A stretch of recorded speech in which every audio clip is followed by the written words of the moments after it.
સુરત જિલ્લાના પીપોદરા ખાતે 5મી વાર સમૂહ લગ્નનું આયોજન કરાયું હતું, જેમાં અલગ અલગ સમાજના કુલ 14 જેટલા જોડા લગ્ન ગ્રંથિએ જોડાયા હતા। પીપોદરા ખાતે આયોજિત સમૂહ લગ્નમાં અનેક રાજકીય, સહકારી અને સામાજિક આગેવાનોના મુખ્ય મહેમાન તરીકે ઉપસ્થિત રહ્યા હતા। શાળાની બાળકીઓ દ્વારા તમામનું સ્વાગત ગીત નૃત્ય દ્વારા કરવામાં આવ્યું હતું। હજારોની સંખ્યામાં જાનૈયા પણ સમૂહ લગ્નમાં જોડાયા હતા। લગ્ન ગ્રંથિએ જોડાયેલા નવ દંપતીને આશીર્વચનો આપી દંપતીને કન્યાદાન ભેટ રૂપે કબાટ, કિચન સેટ, બેડ સહિતની જરૂરી ચીજવસ્તુઓ અપાઈ હતી। ટ્રસ્ટના પ્રમુખ મહેશભાઈ પરમાર તેમજ ગામના યુવાનો દ્વારા સમૂહ લગ્નને સફળ બનાવવા માટે જહેમત ઉઠાવી હતી।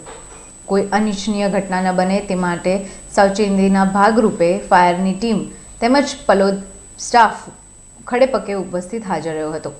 શાંતિપૂર્ણ માહોલ વચ્ચે સમૂહ લગ્ન સંપન્ન થતા આયોજકોએ સૌ કોઈનો આભાર વ્યક્ત કર્યો હતો।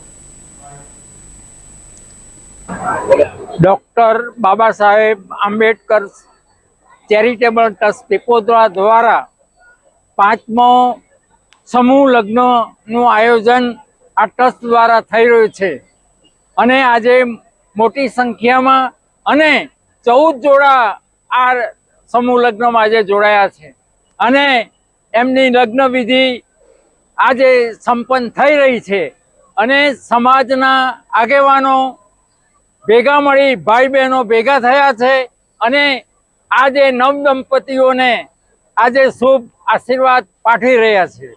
એમના ગૃહસ્થ જીવન ખૂબ જ સુખમય વીતે એવા સૌ એમને આશીર્વાદ પાઠવી રહ્યા છે। આ આયોજન કરનાર